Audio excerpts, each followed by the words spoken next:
It's only natural for the establishment to dig its heels in as a first Mm-hmm. response, but I want to tell everyone that, you know what, it has now been almost, I think, 8 months.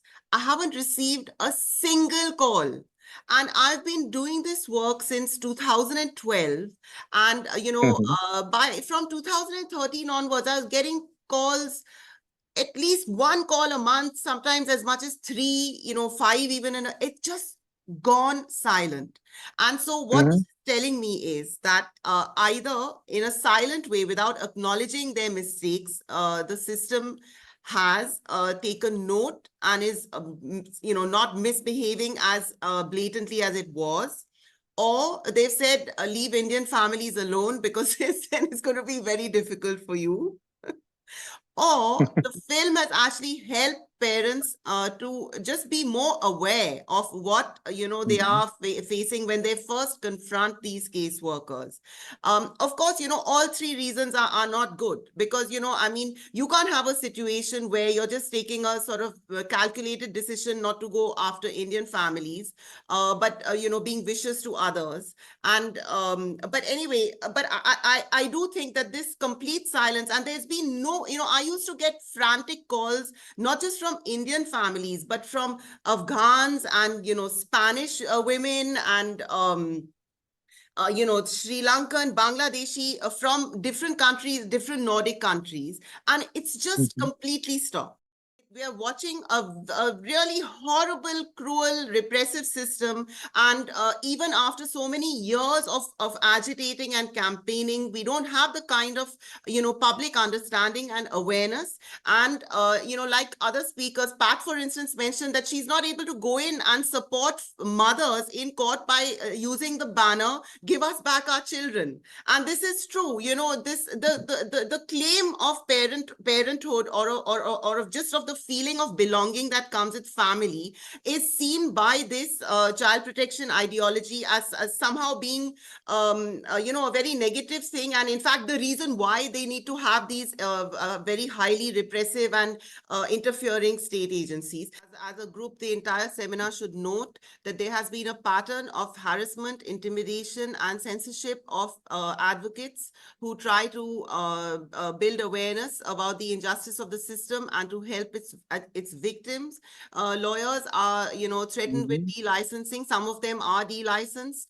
Medical experts in injury cases go through similarly, medical board investigations and risk being delicensed.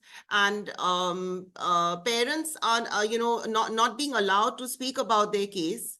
And the child protection authorities say that they can't say anything because of confidentiality. That confidentiality was supposed to protect the child and the family, but it's essentially basically helping these family courts and the child welfare authorities to hide their own mistakes.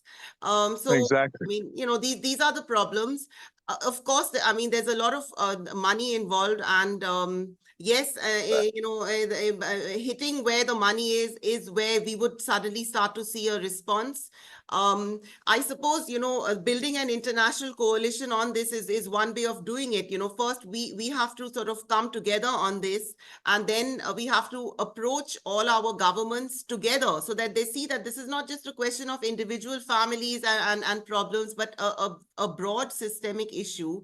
And something that I believe that we should do eventually is to go to the International Court of Justice under the Genocide Convention.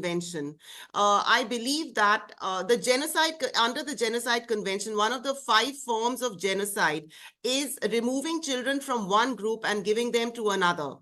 To And know, yeah. you in the case of immigrant families, it's very clear when they take away a child and give it to a native foster family, that there is this deculturalization and denationalization that's happening. But I believe that this also applies to natives of these countries, because in country after country, the one parameter that's common among people who are being attacked is that they are impoverished. And that, poverty seems to be the one factor based on That's which right. these Yeah. child protection. I have never seen a lawyer or a doctor, or a No. politician or even a school teacher coming into the system. And so, so this is in effect, it's stopping the poor from raising their children on the basis that this is attacking impoverished communities as a class and is disabling them from bringing up their own children by transferring it to better off families. This also is a form of preventing one group from raising their children and taking the children of one group to give it to another.